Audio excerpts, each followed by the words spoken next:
جیسا کہ میں نے عرض کیا کہ آپ ایمان کی حقیقت کو سمجھتے ہوئے اللہ اور اس کے محبوب سے جب اپنے تعلق کو مضبوط کرتے ہیں، پھر مضبوط سے مضبوط تر کرتے ہیں، زندگی کی رونق اس وقت بحال ہو جاتی ہے۔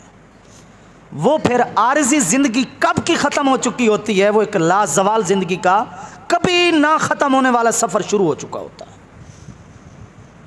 وہ پھر یموت قوم فیحیی العلم ذکرہم، قومیں مر جاتی ہیں لیکن علم، دانش، فکر جو ہے، حق کا ساتھ جو ہے، حق کا پرچار جو ہے، وہ ان کو ہمیشہ زندہ رکھتا ہے۔ تو زندہ ہیں وہ لوگ زندہ ہیں۔ مرن تو اگے مر گئے بھاؤ، تاں جا مطلب نو پایا ہو۔ خواہشوں کو مار کر مرنے سے پہلے جب بندہ مر جاتا ہے، موتو قبل ان تموتو کی ایک زندہ تصویر جب انسان بنتا ہے، تاں جا مطلب نو پایا ہو، مطلب سمجھ ہی تب آتا ہے۔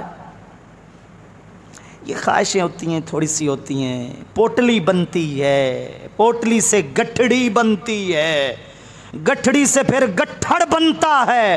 اب ان کا بوجھ پھر اٹھایا نہیں جاتا اور شور ہوتا ہے کہ زندگی کتنی مشکل ہو چکی ہے۔ وہ مشکل نہیں ہے، رب نے نہیں بنائی، ہم نے بنائی ہے۔ موت کو کیوں مومن کا تحفہ کہا گیا ہے جناب؟ موت کو مومن کا تحفہ اس لیے کہا گیا ہے کہ اس کی لازوال زندگی کا آغاز ہے۔ موت نے تو احسان کیا اس کے اوپر۔ موت نے اگر جیل سے نکال کر اس کو سرسبز وادیوں کے اندر وہ لے کر آئی ہے تو پھر موت سے تو بڑھ کر کوئی محسن ہی نہیں ہے۔ لیکن اگر اس زندگی کے اندر خواہشات کو، ظاہری دنیا داری کو کامیابی اور آخری منزل سمجھ لیا تو سمجھ جائیں کہ زندگی کو نہیں سمجھا، ختم ہو گئے، وہ یہیں پہ فنا ہو گئے۔ اللہ رب العزت نے ایک نظام بنایا ہے، ہماری پوری زندگی کی تربیت کا نظام بنایا ہے۔ دنیا میں آ جانے کے بعد اس نے لاوارث نہیں چھوڑا۔ اس زندگی کو مزید خوبصورت زندگی بنانے کے لیے اللہ نے پورا ایک نظام دیا ہے۔ اس نظام کو سمجھیں۔ وہ نظام اس کی بندگی کا نظام ہے، اس کی عبادت اور ریاضت کا نظام ہے، اولین حیثیت اور ثانوی حیثیت کو سمجھنے کا نظام ہے۔ جو رزق ہے، جو چیزیں ہماری کھانے پینے، ہمارے دنیاوی نظام سے وابستہ ہیں، وہ اللہ نے خود بنایا ہے۔ کس لیے؟ اصل زندگی آسان ہو جائے۔ لیکن افسوس کہ ہم نے وہ دوسرے نمبر کی جو زندگی تھی اس کو آسان بنانے کے لیے پہلے نمبر کی جو زندگی تھی اس کو جیتے جی مردہ کر کے رکھ دیا ہے۔ روح کی میں بات کر رہا ہوں، وہ روح ختم ہو چکی ہے۔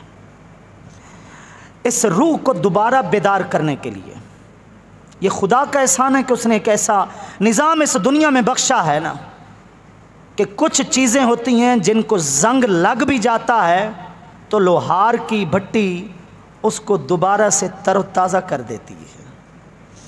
آگ کی تپش سونے کی طرح اس کو سنہری کر کے رکھ دیتی ہے۔ وہ لوہے اور فولاد کے اوپر دوبارہ جوبن کو لے کر آتی ہے۔ اللہ کا کچھ روحانی نظام ایک ایسا نظام ہے جو پھر سے ہماری روح کو زندہ کر دیتا ہے، ہمارے قلب کو جاری کر دیتا ہے، دلوں کے زنگ اتار پھینکتا ہے، ایک نئے سرے سے ربط اور تعلق خدا کے ساتھ مضبوط ہو جاتا ہے۔ ان نظاموں میں سے ایک سب سے بڑا مؤثر نظام تقریباً 29 یا 30 دن کی صبح اور شام کی مشق ہے رمضان شریف کی صورت میں۔ کس کی صورت میں؟ رمضان شریف کی صورت۔ آپ حیران ہو گئے کہ یہ پون گھنٹہ صرف میں نے آج تمہید باندھی ہے، صرف رمضان کا ہماری زندگی میں جو کردار ہے وہ آپ کو سمجھانے کے لیے۔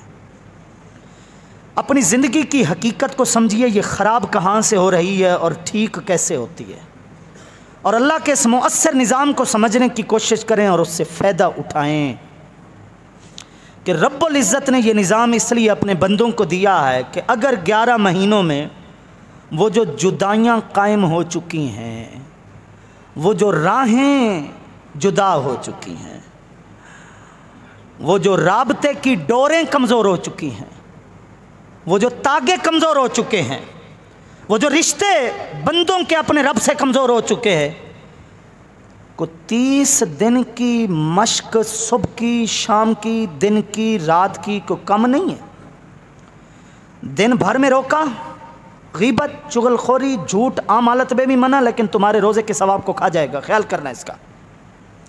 رات کے لیے شب بیداری کا ماحول بنایا، قرآن سننے سنانے کا ماحول پیدا کیا۔ جس نے گھنٹہ 1.5 گھنٹہ کھڑے ہو کر قرآن مجید سنا، اس سے بڑی اور کون سی عبادت ہوتی ہے؟ صحابہ قرآن پڑھا کرتے تھے اور حضور گھر سے باہر کھڑے ہو کر گلی میں سنا کرتے تھے۔ حضرت ابو موسیٰ اشعری رضی اللہ تعالی عنہ قرآن پڑھنے والے ہیں۔ صبح کو جب حضور کی محفل میں آتے ہیں، میرے آقا نے فرمایا اعطیتا مزمارم من مزامیر آل داود، ابو موسیٰ تجھے تو حضرت داود علیہ السلام کے خاندان کی سر دی گئی ہے، اس ترنم میں پڑھتا ہے، اس طرز میں پڑھتا ہے جو اللہ نے طرز، ترنم، سر، تازگی، روحانیت، کیفیت اللہ نے جناب حضرت داود علیہ السلام کے گھرانے کو بخشی تھی۔ عرض کرتے ہیں یا رسول اللہ صلی اللہ علیہ وسلم آپ کو کیسے پتہ چلا؟ فرمایا جو رات گزری ہے تو گھر میں پڑھ رہا تھا اور میں باہر، گھر کے باہر کھڑے ہو کر سن رہا تھا۔ اور وہ عرض کرتے ہیں کہ اگر مجھے پتہ ہوتا کہ جس ہستی پر قرآن نازل ہوا ہے، جس کے سینے پر 114 سورتیں نازل ہوئی ہیں، وہ میرا قرآن سن رہا ہے تو آقا میں اور قرآن خوبصورت کر کے پڑھتا۔ تو جس نے تقریباً 29 راتیں کھڑے ہو کر قرآن پڑھی، اس سے بڑی کیا پڑھا ہو یا سنا، اس سے بڑی کیا سمجھتے ہیں مشق اور کیا چیز ہوتی ہے؟ وہ مشق دراصل زندگی کی حقیقت کو سمجھانے کے لیے ہے کہ تمہاری زندگی وہی ہے جیسے یہ 29 سے 30 دن رب کے ساتھ رابطے میں گزر کر تمہیں روحانیت اور سکون قلبی نصیب ہے نا۔ اگر ساری زندگی کو ایسا میری رضا کے موافق کر دو، پیروی میں لگا دو، تو پھر تمہاری ساری زندگی رمضان شریف کی طرح پرسکون ہو جائے گی۔ اس تزکیہ نفس کو سمجھیں، اس روح کے باطنی مضمون کو سمجھیں، اپنی قلبی طہارت کو سمجھیں، اپنی حقیقت کو سمجھیں۔ جب حقیقت زندگی کی سمجھ آئے گی تو انشاءاللہ بڑے بڑے راز سمجھ آئیں گے۔ یہ سلسلہ جاری ہے ہمارا۔ رمضان شریف سے پہلے آپ بھی کوشش کریں، ہم بھی کوشش کرتے ہیں کہ اللہ کے مہمان کی مہمان نوازی کے لیے تیار ہو جائے۔ میں نے گزشتہ خطبے میں بھی عرض کیا، 2-3 دن چھوڑ دیا کریں، پھر 1-2 دن نفلی روزے رکھ لیں۔ یہ 10-12 دن کا بھی دورانیہ باقی ہے۔ پیر کا روزہ رکھ لیں، بدھ کا روزہ رکھ لیں، جمعرات کا روزہ رکھ لیں، 1-2 دن چھوڑ کر پھر ایک نفلی روزہ رکھ لیں۔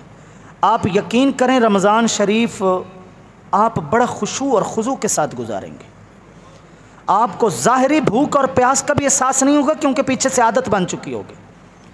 جن لوگوں نے ایک نفلی روزہ رکھا نا شب برات سے اگلے دن والا، ان سے پوچھ لیجئے کہ وہ دن بھی ہاضمے والا صحیح گزرا ہے، معدے والا نظام صحیح بالکل ہوگی، اس سے اگلا دن بھی اچھا گزرا ہوگا چاہے ان کو روزہ نہیں بھی تھا۔